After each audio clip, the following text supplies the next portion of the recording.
Salmo número 34. Mientras se localiza la cita bíblica y a una manera de comienzo, debo recordarles que estamos viendo Eclesiastés capítulo 3, versículo 3, pero ese es el versículo base. De allí estamos yéndonos a citas bíblicas que nos relacionan. Ahora, esta palabra matar, ya lo mencioné yo, tiene sentido en el plano literal y en el plano espiritual. Ya vimos algunos ejemplos de lo que es matar en el plano literal. Ahora estamos viendo esa palabra, tiempo de matar, pero en el plano espiritual. En el plano espiritual. Ahora, tanto en el plano terrenal como en el plano espiritual, el único que tiene el legítimo derecho de matar es Dios. Fuera de ahí, ni en el plano terrenal ni en el plano espiritual, ninguna de sus criaturas por sí tiene ese derecho. Excepcionalmente, Dios se lo concede a los ángeles. Dios se lo concedió en el antiguo pacto a algunas personas, a algunos profetas, a algunas autoridades políticas y religiosas, pero siempre la autorización tiene que salir de Dios. Y si esa autorización no sale de Dios, nadie puede tomar esa atribución. Acompáñenme, creo que ya deben tener el Salmo número 34. Amén. Solamente el versículo 21. Matará al malo la maldad, y los que aborrecen al justo serán condenados. Amén. Tomen su asiento, mis hermanos. Aquí tenemos esta palabra maldad en una figura ilustrativa que el salmista nos presenta como si fuera algo, como si fuera una criatura viviente y que mata, que quita la vida o que comete homicidio. Y dice que el objetivo es el malo.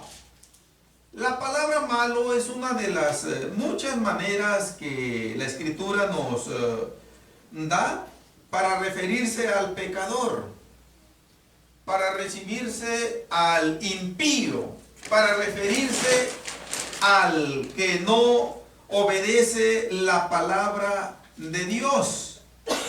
Pero, ¿cómo es que la maldad mata al malo, al impío o al pecador? Bien, simple y sencillamente porque la palabra maldad equivale a decir también pecado. Y todo pecado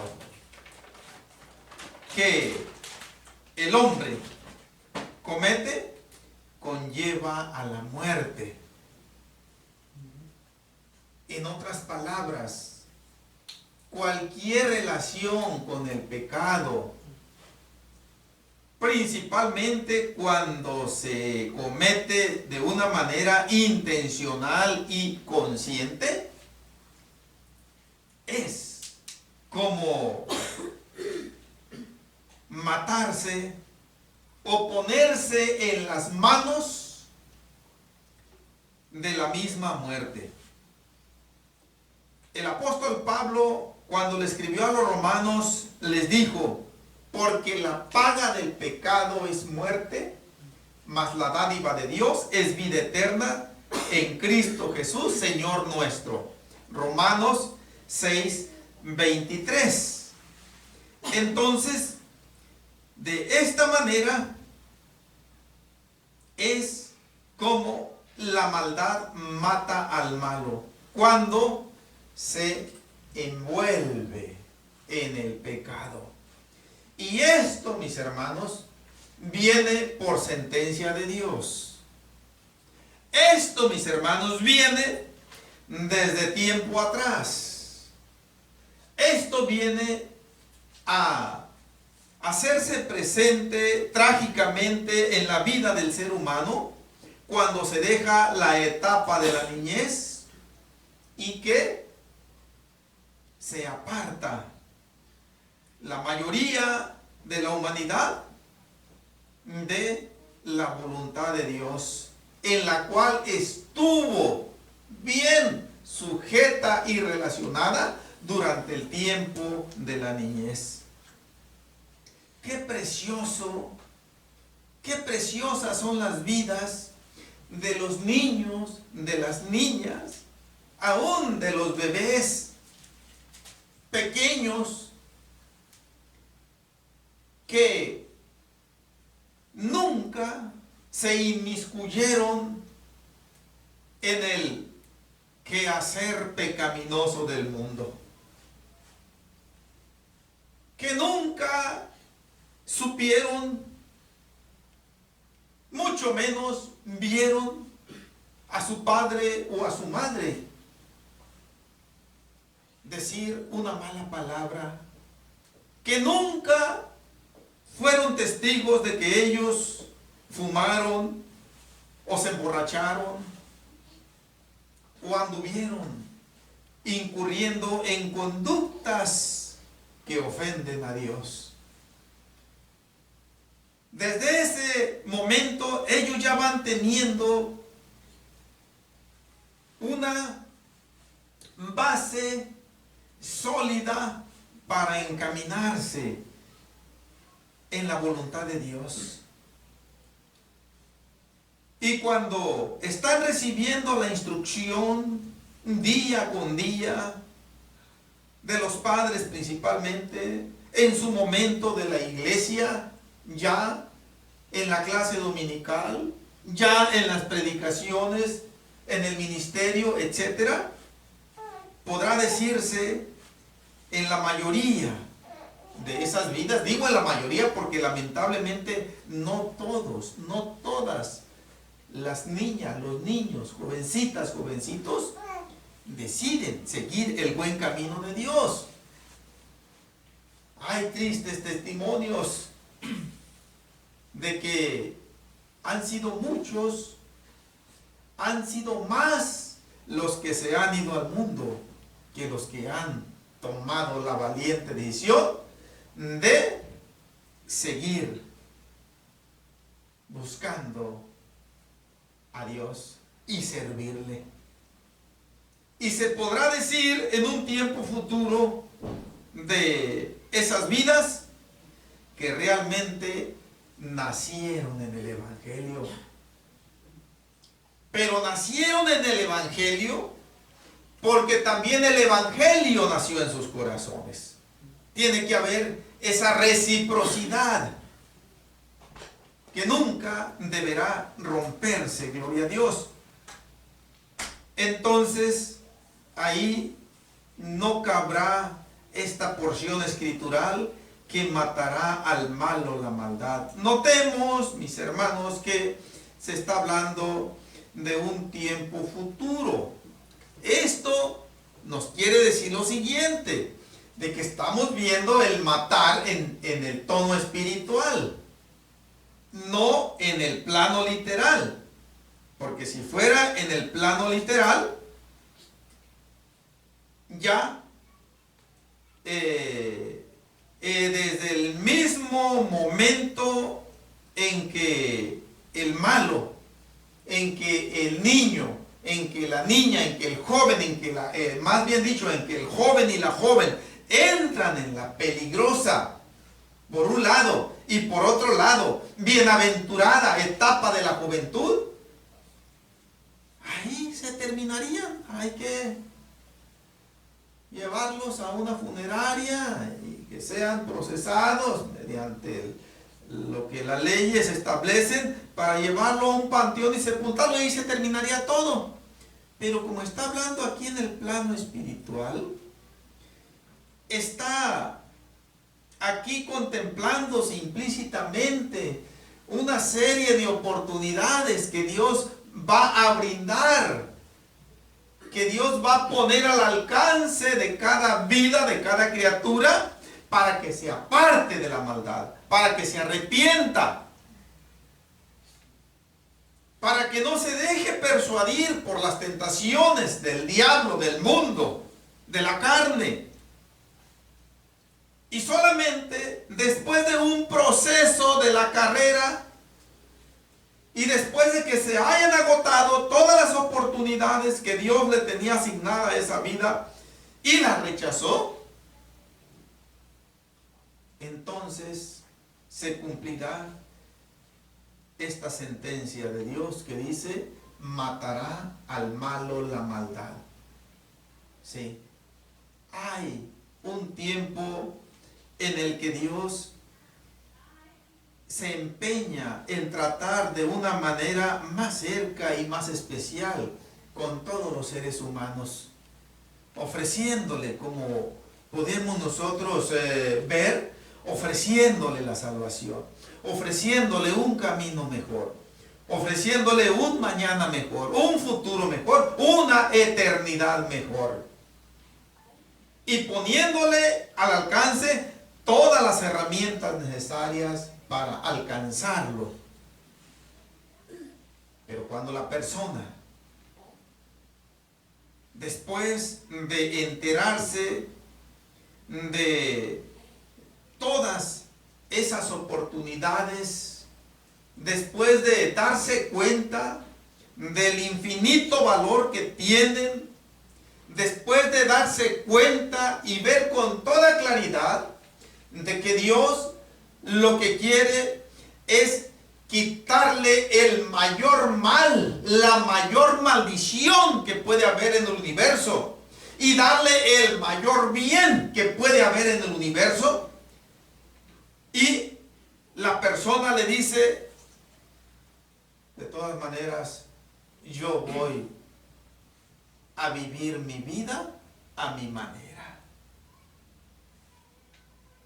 Y esto puede salir tanto de la boca de una persona incrédula que nunca se comprometió con Dios, como también de un creyente que en determinado tramo del camino decidió regresar a la vida vieja. Ahí se cumple esta profecía, podemos también decirlo así, porque está aseverando algo a futuro, una realidad: matará al malo la maldad. Claro que esa maldad se va a reflejar y se va a ver en la práctica. Lo que dice la segunda parte del versículo: y los que aborrecen al justo serán condenados. Siempre, siempre, en algunos más, en otros menos, en algunos de una manera muy discreta, en otros de una forma abierta, así a las claras, pero en todos aquellos que rechazan el llamado de Dios, por allá en el fondo de su corazón va a haber un menosprecio, o como dice aquí usando esta palabra, va a haber un aborrecimiento a aquel que sí sigue a Dios. Bien, vamos a Oseas, hermanos, un poco más adelante. Oseas capítulo 6.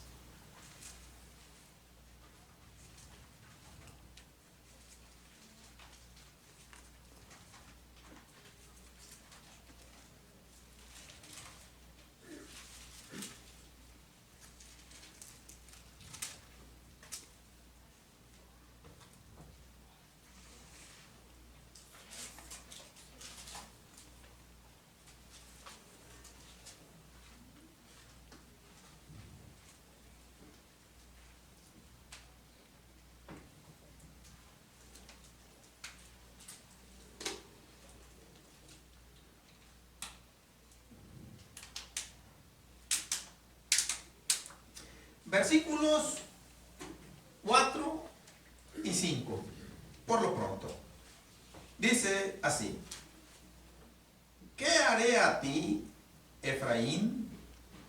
¿Qué haré a ti, oh Judá? La piedad vuestra es como nube de la mañana y como el rocío de la madrugada, que se desvanece. Por esta causa los corté por medio de los profetas. Con las palabras de mi boca los maté, y tus juicios serán como luz que sale. Amén. Por lo pronto dije solo los versículos 4 y 5. Quise leer, hermanos, el versículo 4 también, aunque el énfasis de la palabra que estamos viendo está en el versículo 5, que es la palabra matar, que ahí está en tiempo pasado. Una y otra vez, a causa de los fuertes castigos que Dios le aplicó a la nación de Israel, aclaro que cuando en el versículo 4 en vía de preguntas el Señor hace alusión a Efraín y a Judá, es una manera de referirse a todo Israel. Acordémonos que desde los tiempos de aquel hijo de Salomón que empezó a reinar, Roboam, quedó dividida la nación de Israel en dos reinos. El reino del norte, que se componía de 10 tribus y que se le conoció como Israel propiamente dicho. Y de ahí en adelante, los reyes que estuvieron gobernando, se dice en el libro de los reyes, del capítulo 12 en adelante, dice, comenzó a reinar fulano de tal sobre Israel, dice. Pero la otra parte que formaba la nación de Israel era la tribu de Judá, que se menciona también aquí en el versículo 4. Entonces, cuando se dice Efraín o Benjamín o cualquiera de las otras tribus excepto Judá, es una manera en que la palabra de Dios nos dice que se está refiriendo a el reino del norte o a las 10 tribus de Israel excepto Judá. Y cuando se está refiriendo a Judá, se está refiriendo al reino del sur o a la tribu de Judá propiamente dicha. Pero cuando se mencionan las dos, como en este caso, se está refiriendo en conjunto a toda la nación de Israel. Bien. Pues el Señor, por la palabra de Dios, principalmente a final del libro de Segunda de Reyes, Segunda de Crónicas, y prácticamente mediante todos los profetas, el Señor les estuvo reprendiendo, les estuvo amonestando duramente cuando se desviaban a la idolatría, a la rapiña, a la corrupción.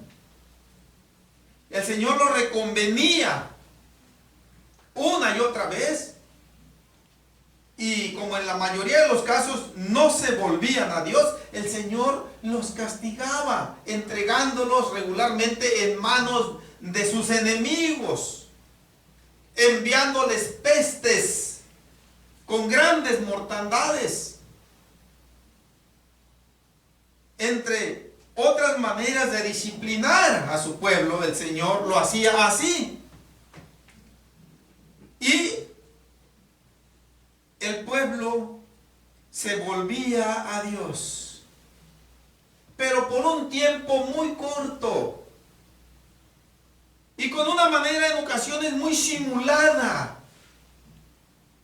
como aquel que está enfermo y que le quitan determinados hábitos, como al que le hace daño tomar, como al que le hace daño fumar, como al que le hace daño irse a los casinos, y que el doctor le prescribe reglas que tiene que observar, en donde tiene que hacer a un lado de ya todo eso, o si no, no se va a aliviar, va a morir. Y muchas veces la persona deja eso con tal de librar el pellejo, pero ya nomás se siente un poco bien y a darle otra vez, a seguirla. Pues así se conducía Israel una y otra vez, ya que sentían que la mano del Señor se levantaba y que ya estaban ellos en una situación desahogada, otra vez se volvían dándole la espalda a Dios. Por eso es que el Señor le dice ahí: la piedad vuestra es como nube de la mañana y como el rocío de la madrugada que se desvanece. Meros espasmos. Pero el énfasis está en el versículo 5. Ante esto el Señor una y otra vez les envió sus profetas. A través de sus profetas, que venían siendo la misma voz de Dios, el Señor les proferió sus juicios. Mediante esos juicios, el Señor dice aquí literalmente la palabra: los maté. El Señor se coloca como si fuera un homicida, como si fuera un matador. Y si estos términos pueden aplicarse en un momento dado a Dios, se aplican, pero de una manera excepcional, que es muy diferente que cuando se aplican a un elemento humano. ¿Por qué? Porque Dios es el que tiene ese legítimo derecho de matar. Y cuando Dios lo hace dentro de un ámbito de justicia perfecta y sin cometer ni el más mínimo pecado. ¿Sí? Bien. Tanto estas expresiones los corté por medio de los profetas y los maté con las palabras de mi boca, vienen equivaliendo a lo mismo. Es una de las formas gramaticales que la palabra de Dios adopta para hacer énfasis en una contundencia que nos quiere decir que la cosa es seria, que la cosa tiene que ser atendida, pero que es algo que significa lo mismo. Bien, brinquémonos, mis hermanos, al versículo 9. El Señor ahora nos pinta un cuadro un tanto diferente, pero que sigue teniendo relación con el tiempo de matar.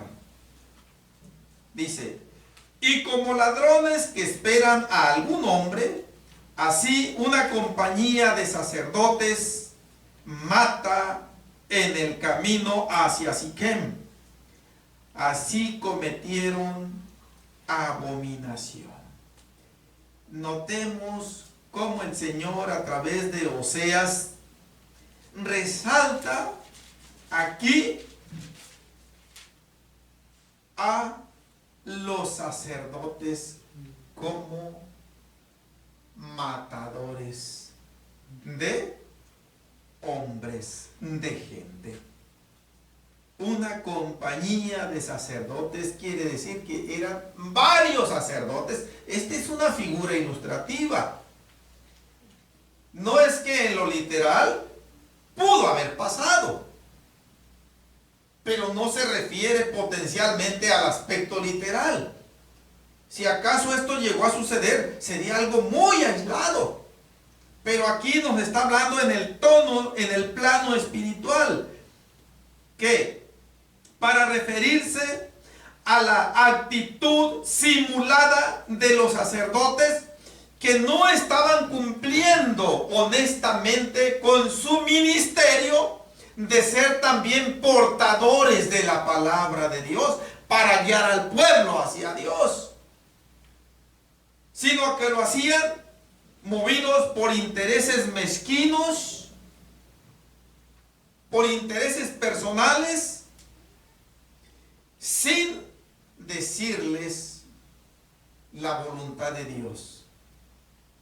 En otras palabras, los dirigían por caminos equivocados a los habitantes de Israel. Que esta figura, camino hacia Siquem, pues es una de las formas que nos dice la palabra de Dios, que acudían estas personas para adorar a Dios, para honrar a Dios, porque en el tiempo antiguo no había muchos lugares para hacerlo. El principal lugar estaba en Jerusalén, en el templo. Pero las personas para llegar allá tenían que ir haciendo escalas en ciudades. Para llegar no había la facilidad de transporte como lo tenemos nosotros en este tiempo. Se transportaba la gente. El transporte más rápido que había eran las carretas, eran los caballos, eran los asnos, eran los burros. Una manera de transportar muy lenta, y se ocupaban en ocasiones días para llegar a Jerusalén. Tenían que recorrer por secciones, por tramos, hacer escala en una ciudad, en una aldea, en un poblado para dormir, para descansar ahí y seguir. Pero en esos trayectos dice que había sacerdotes. Los sacerdotes eran los comisionados por Dios para educar, para enseñar, para dirigir al pueblo hacia Dios mediante la administración de la palabra. Pero como los sacerdotes no lo hacían, se habían dado a la rapiña, al soborno, y regularmente cuando no recibían dádivas, ellos les predicaban mentiras también, como muchos profetas. A muchos los regresaban para atrás. Y de esta manera, dice, mataban a las personas también. Esto sucede en este tiempo, pero de otra manera. No hablándoles, no predicándoles, ni al mundo, ni a las congregaciones, la palabra de Dios. Por muy cruda que en ocasiones sea la verdad de Dios, tiene que hablarse así. Pero ¿qué es lo que pasa? En la mayoría de las congregaciones religiosas parece que hay una competencia entre las mujeres. A ver cuál es capaz de untarse más maquillaje en su cuerpo, en su cara. Prácticamente a veces no se sabe quién es una máscara de maquillaje la que se exhibe. Muchas, y esto lo estoy hablando sin ningún tono de ofensa ni de burla, mucho menos, sino una manera de que abramos los ojos y de que concienticemos la realidad de que con el Señor no vamos jamás a poder salirnos con las nuestras. Muchas varonas Ya para no estar batallando todos los días de pintándose las cejas, de pintándose acá y allá, hasta se ponen ya algo tatuado, ya algo que quede ya ahí definido. Y no estoy hablando del ámbito del mundo, estoy hablando de las congregaciones religiosas que se autodenominan cristianas. Muchas parece que juegan competencia a ver cuál trae el pelo más corto. Cuando se deshonra a Dios con eso por parte de la mujer. Porque el Señor dice que le es honroso a la mujer dejarse crecer el cabello. Muchas parece que juegan competencia a ver cuál trae los pantalones más ajustados. ¿Cuál trae la ropa más transparentada y más ajustada para lucir su físico? Para ver cuál trae la falda más escotada. Y del varón se puede decir lo mismo también. Hermanos, y la principal responsabilidad de que la persona se aleje de esa manera equivocada de buscar a Dios está en los pastores de las congregaciones, está en los ministros de las congregaciones, en aquellos que ministran el mensaje de la palabra de Dios o que ministramos, yo también me incluyo ahí. Y esto, más que ser un grande privilegio, que lo es, pero implica una grande responsabilidad.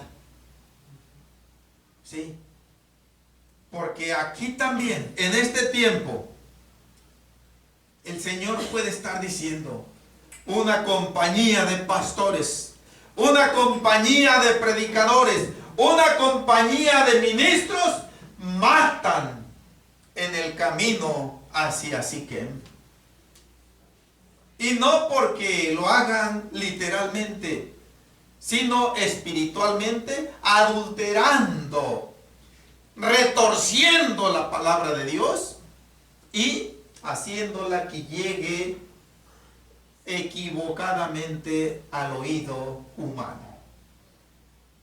Gloria a Dios. Vamos a Mateo capítulo 5.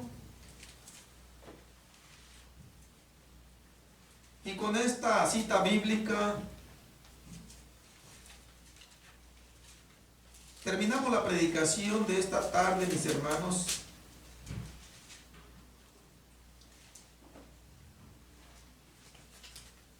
Yo sé que esta cita bíblica que vamos a ver la hemos leído en muchas ocasiones, pero quiero que tengamos un entendimiento más amplio todavía del que tengamos de ella hoy. Mateo capítulo 5, versículo 21 y versículo 22. Oísteis que fue dicho a los antiguos, no matarás, y cualquiera que matare será culpable de juicio. Pero yo os digo que cualquiera que se enoje contra su hermano será culpable de juicio. Y cualquiera que diga necio a su hermano será culpable ante el concilio. Y cualquiera que le diga fatuo quedará expuesto al infierno de fuego. Amén. Aquí tenemos la palabra matarás, pero en un tono prohibitivo, como lo es, porque, repito, esto solamente lo puede hacer Dios. Y aquí se está refiriendo al ser humano.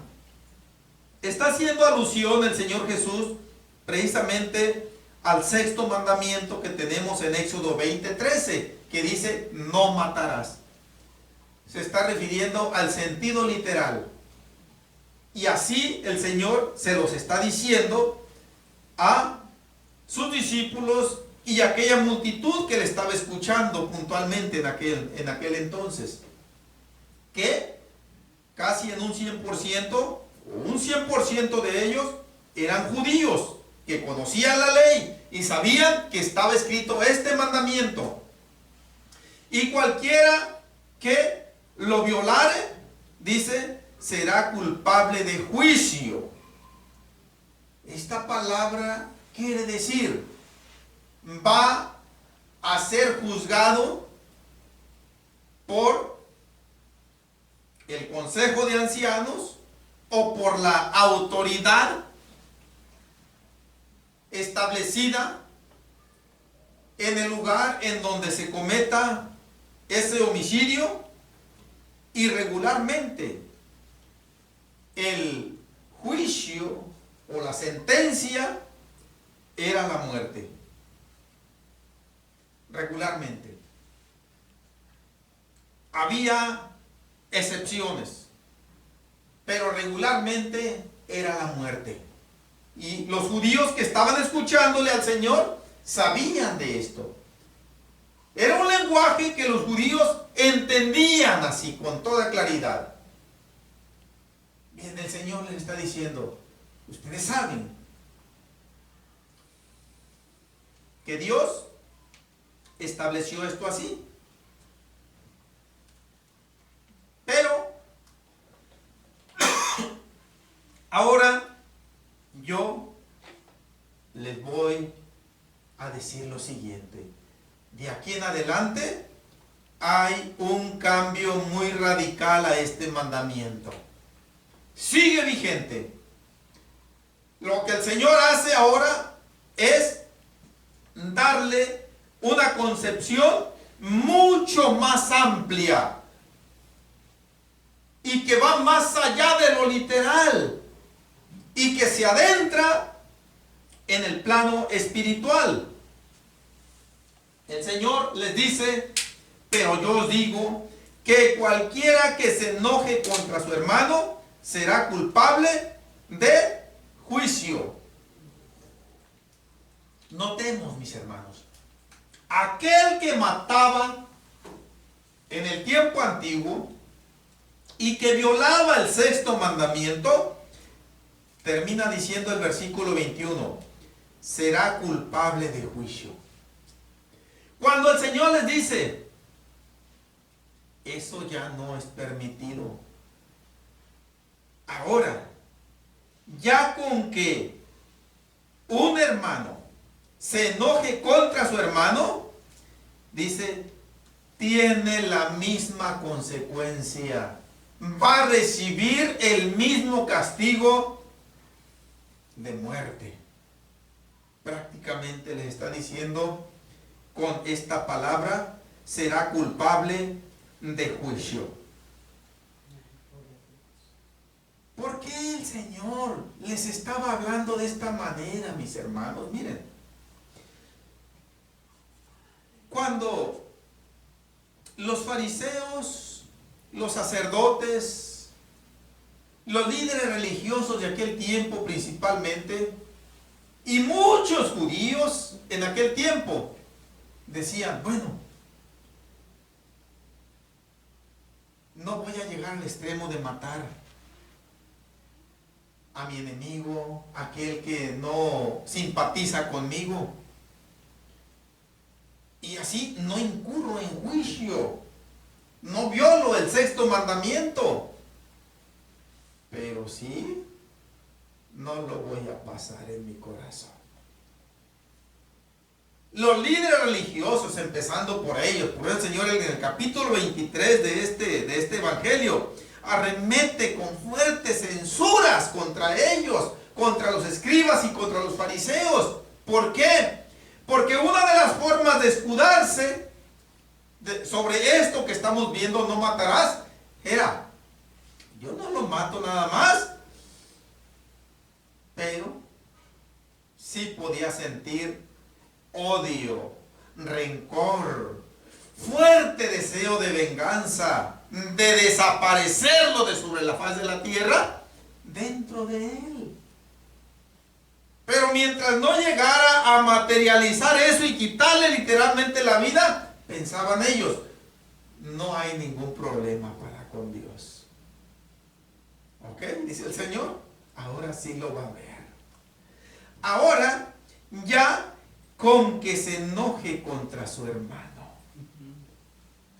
ya prácticamente no lo está matando a él. Ahora el que se va a matar es aquel que se enoja contra su hermano. Esto es peligroso. Y el Señor Jesús nos está diciendo de entrada aquí que es imposible que nos llamemos cristianos si nos enojamos contra alguno de nuestros hermanos. Hay que buscarle solución inmediatamente a eso. Miren, mis hermanos, en el griego hay dos maneras para referirse al enojo, porque tampoco quiero que nos quedemos con la confusión. Porque, mis hermanos, al menos yo, no sé si alguno de ustedes, ya es cuestión de cada uno de ustedes, pero al menos yo, varias veces, puedo decirlo muchas veces, yo me he enojado con hermanos de la iglesia. Porque me han agraviado, porque han actuado deshonestamente para conmigo. Y me he enojado contra ellos.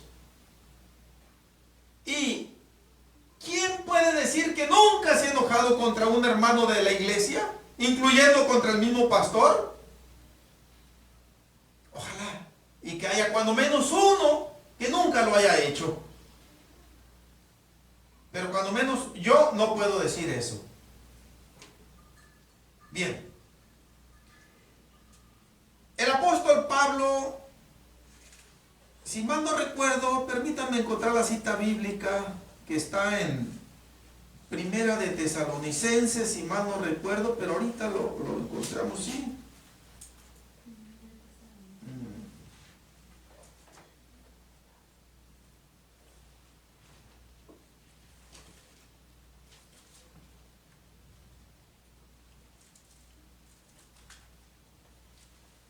Esa cita bíblica que nos dice, airaos pero no pequéis, no se ponga el sol sobre vuestro enojo.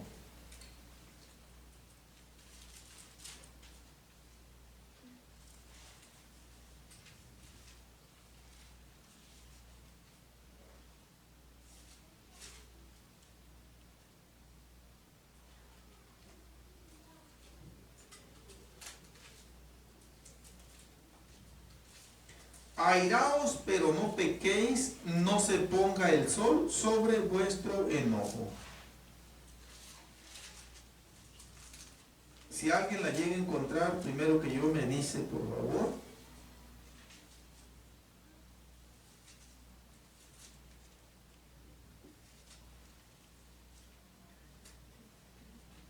No está en Primera de Tesalonicenses, yo pensé que estaba aquí.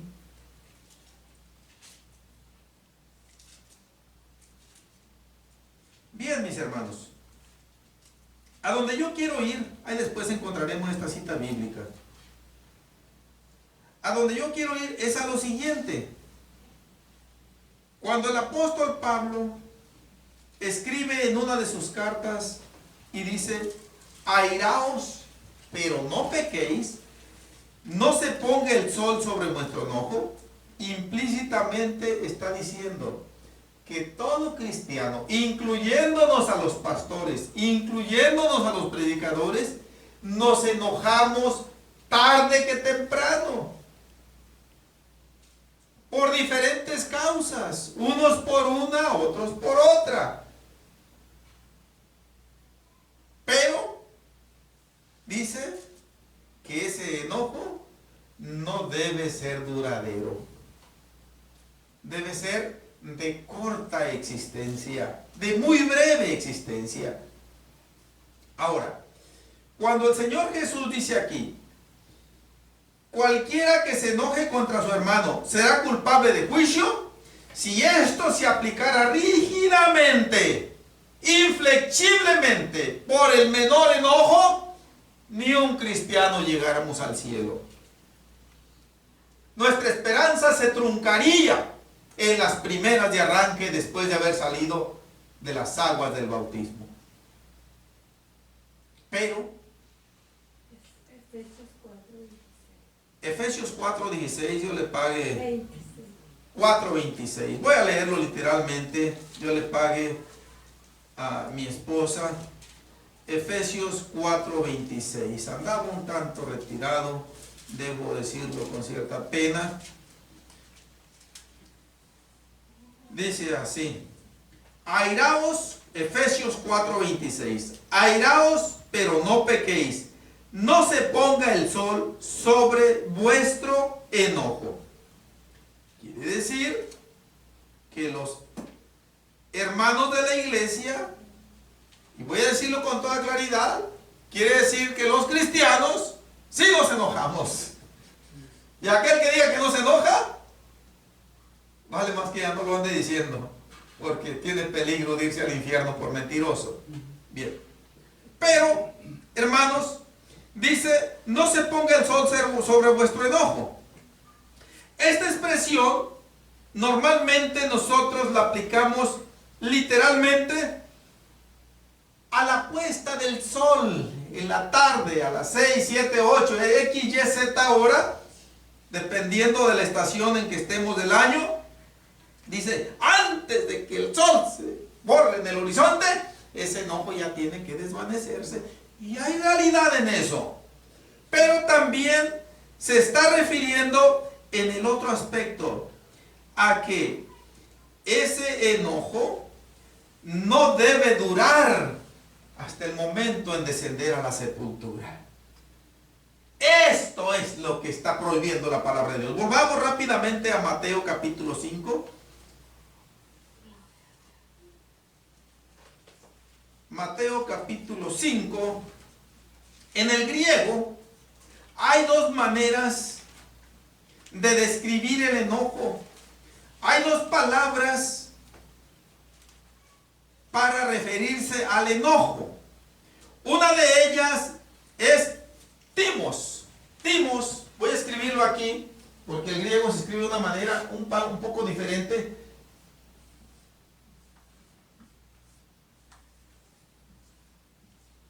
Timos. Esta es una forma para referirse al enojo. Los griegos la usan regularmente para referirse a un cerillo que se enciende, por ejemplo, para encender el quemador de la estufa cuando por ahí no quiere encender, normalmente. A un cerillo cuando se enciende para encender un cigarrillo. A un cerillo cuando se enciende para encender una veladora. Y así pudiera mencionar yo una serie de ejemplos. O sea, se enciende, pero no dura casi. Casi en el momento que se enciende dura unos breves segundos y se desvanece, muere. A eso se refiere esta palabra. Es enojo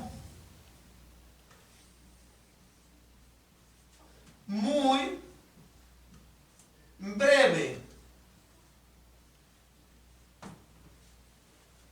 Pero hay otra manera de hacer alusión al enojo, es orgué.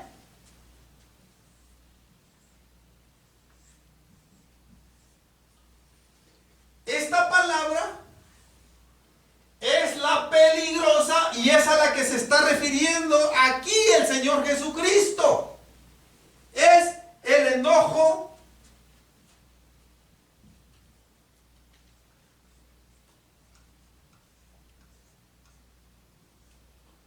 de larga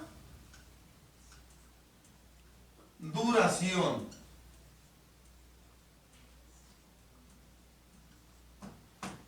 Y a este enojo se referían los griegos cuando una persona se caracterizaba por rencorosa, que le hacían algo y que arropaba ese enojo dentro de sí tan celosamente que nunca lo dejaba ir, que lo cultivaba todos los días y que cuando daba su último respiro se lo llevaba celosamente a la tumba.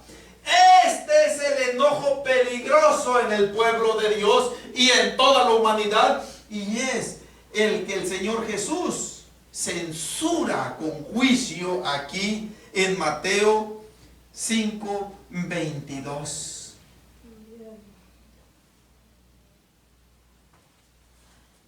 Gloria a Dios. Paz de Cristo, mis hermanos. Amén. Acordémonos, cuando lamentablemente esto tampoco debe ser justificado, pero no podremos evitarlo tarde que temprano. Pero cuando lamentablemente lleguemos a tener algún corajillo por ahí, alguna alteración, vale más que nos amancemos, y que caigamos de rodillas ante el Señor y pidamos que tenga misericordia de estos miserables vasos de barro y que nos ayude a sacar ese enojo, sea contra quien sea, antes de que se meta el sol. En el entendido del significado que esa expresión tiene, que ya las expuse aquí, mis hermanos. Vamos orando, mis hermanos. Queda terminada la predicación de esta tarde y así. Soberano Cordero Santo,